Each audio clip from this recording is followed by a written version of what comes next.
Voltamos com o programa Toda Mulher hoje falando a respeito da brasileira que descobriu uma vacina contra o esquistossoma, conhecida essa doença como barriga d'água. Doutora Miriam, onde é mais comum essa doença? Essa doença, ela é endêmica, significa que ela é transmitida continuamente em níveis semelhantes o tempo inteiro, né?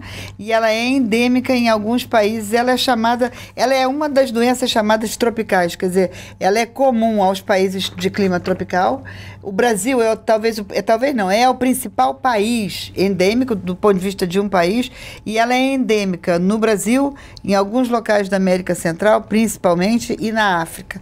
A principal concentração são nos países da África, onde estão mais de 70% dos casos, e a importância da esquistossomose, você fala, e as pessoas falam em geral em termos de barriga d'água, na verdade se referindo àquele percentual menor que tem a forma grave, que não é o maior problema. O maior problema é a magnitude da esquistossomose, a grande crueldade desse tipo de doenças, que são doenças crônicas, expoliativas, agressivas, que comprometem fundamentalmente a qualidade de vida das pessoas dos países em desenvolvimento que precisam dessa população para se desenvolverem. Então é assim uma coisa muito cruel de achar que, né, um vermezinho aqui, outro ali não faz mal não, e está tudo bem, mas elas são típicas e só acontecem nos países chamados países em desenvolvimento ou países mais pobres. Não é o caso do Brasil, que já não é classificado como país pobre, mas são países que têm essas doenças parasitárias endêmicas. Que tem a ver com a falta de saneamento básico. Ela é considerada uma doença da miséria ou da pobreza, se você considerar a pobreza ligada à falta de saneamento. Ela é obviamente o ciclo biológico depende da contaminação fecal de coleções hídricas de lagos e rios. O hospedeiro intermediário ele vive em coleções de água doce, né, rios, lagos, e ela tem um hospedeiro intermediário, então o ciclo é complexo, passa pela natureza e está fundamentalmente ligado à falta de saneamento.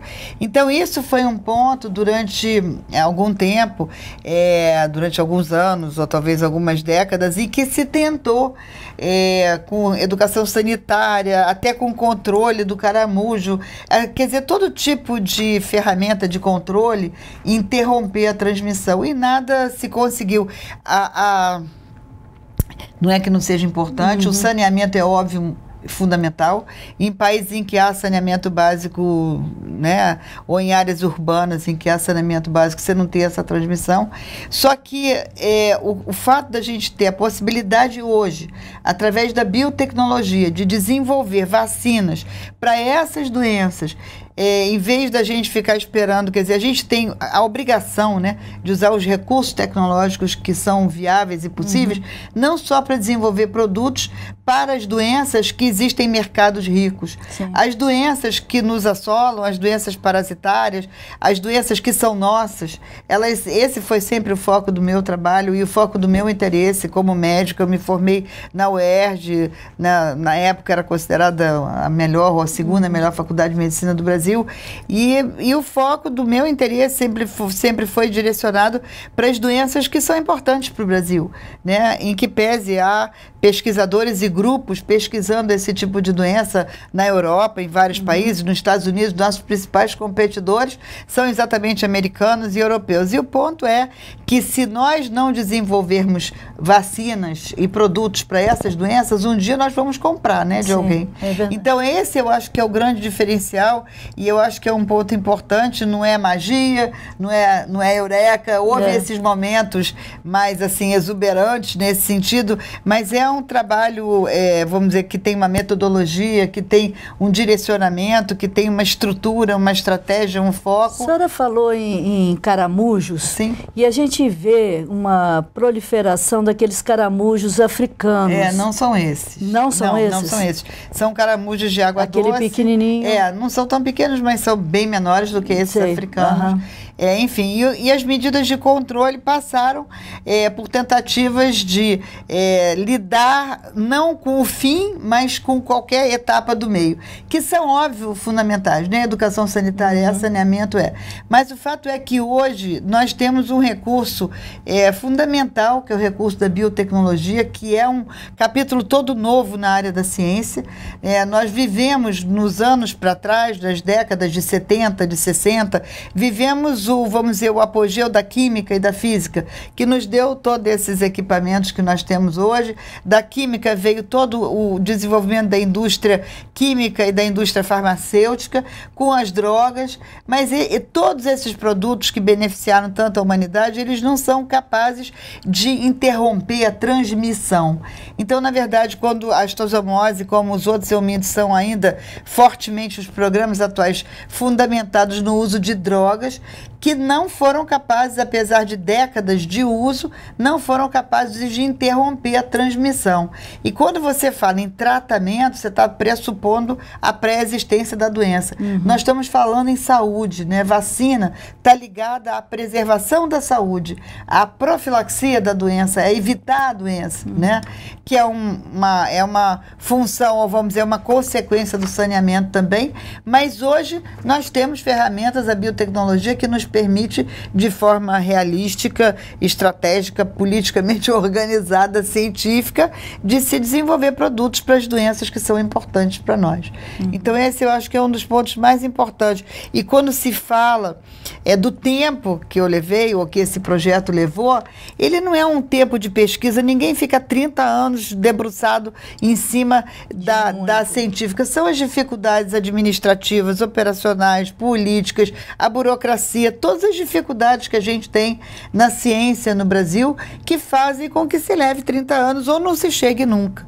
Então, assim, as coisas não são lineares e o fato de ser a primeira vacina brasileira, que foi uma condição que me surpreendeu, eu sempre achei que a vacina de febre amarela da época do Oswaldo Cruz teria sido a primeira, e eu fiquei sabendo que não, a cepa é francesa, nós produzimos, né? Assim como nós produzimos outras vacinas, mas não a descoberta, o que significa as patentes são brasileiras, então a tecnologia é brasileira, né? E esse fato, isoladamente, merece uma reflexão. Por quê, né? Por que a primeira vacina? Por que não se produz mais? Por que não se gera mais tecnologia? Por causa, evidentemente, não é da dificuldade científica, técnica, e nem da nossa falta de capacidade no Brasil, mas sim porque falta estrutura, e há muita dificuldade, há muita burocracia, há muito, os caminhos não são abertos, quer dizer, não existe ainda um pensamento, uma plataforma e uma estrutura que favoreça isso. E é isso que é um dos pontos mais importantes, né? No mundo, são 200 milhões de infectados e 800 milhões de pessoas expostas a risco. Isso. A vacina já começou a ser testada em seres humanos? Começou. Nós ainda não divulgamos isso amplamente. Isso vai ser objeto de uma grande coletiva proximamente. O primeiro teste clínico, fase 1, em humanos, está em curso. Graças a Deus, indo muito bem. E os resultados, quando concluídos e disponíveis, vão ser disponibilizados, mas já começamos, sim. Nós estamos muito felizes com a descoberta da vacina, mas felizes também por ter mulher envolvida nesse campo, né, que é tão masculino. Como é que é isso, né? Eu tenho 3 filhos, agora tenho 2 netos, e nós somos muito unidos e é muito curioso isso. Primeiro, não tem nada de solitário. A atividade da pesquisa, pelo contrário, ela é muito em grupo, ela é muito a coordenação, lógico que há momentos de reflexão e tudo mais, mas toda atividade, ela é muito movimentada e ela é muito lúdica em certos aspectos. E eu acho que isso casa muito bem com a mulher, né? Eu acho que a perseverança é fundamental na ciência e na pesquisa, principalmente num tipo de pesquisa como a minha, que tem que ser muito estrita, não se pode ir para colaterais, senão não se chega nunca em lugar nenhum, né?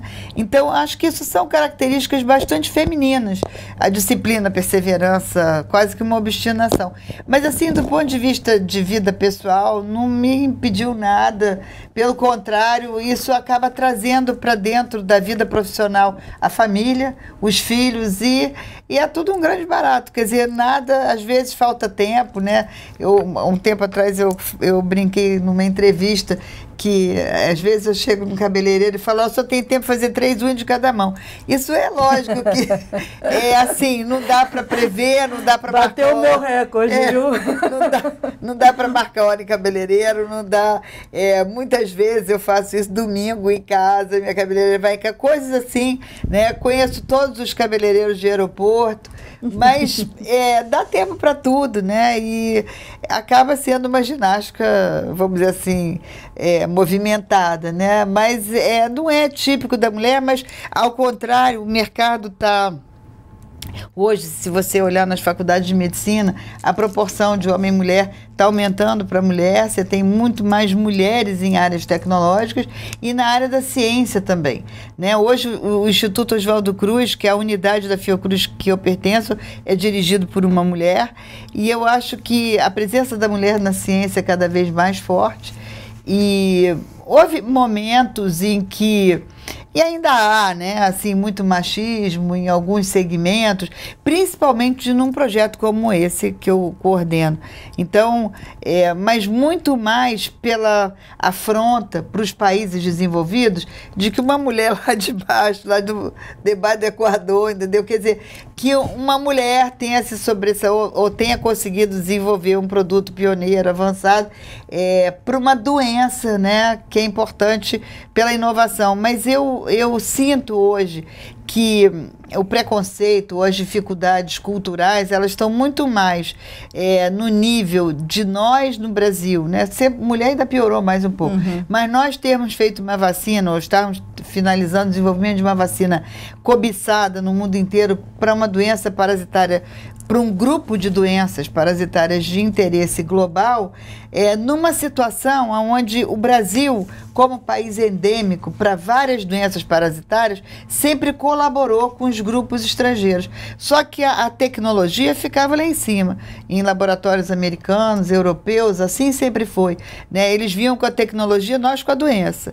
Então, de repente, você fazer valer que nós não temos só a doença, mas temos a tecnologia também, que tem sido o maior desafio. E isso a gente conseguiu, por exemplo, o reconhecimento internacional já há bastante tempo, mas dá para perceber assim que o desconforto, às vezes, né, dos menos favorecidos emocionalmente, de achar que é um pouco desaforo a gente também poder desenvolver tecnologia. Se você soma isso, o fato de ser uma mulher e de, eventualmente, apesar de eu estar fora do peso, não ter uma verruga na testa, nem ter, né? Isso ainda piora um pouquinho mais. Mas faz parte, são desafios e, na verdade, acaba sendo engraçado, né? Quero agradecer a presença de vocês aqui, te parabenizar por essa descoberta. Obrigado a vocês pela oportunidade, pelo convite. Se você gostou deste programa e quiser revê-lo, é só acessar o site www.tvalerj.tv. TV Alerj, o canal do povo fluminense. Obrigada pela sua companhia e até o nosso próximo encontro.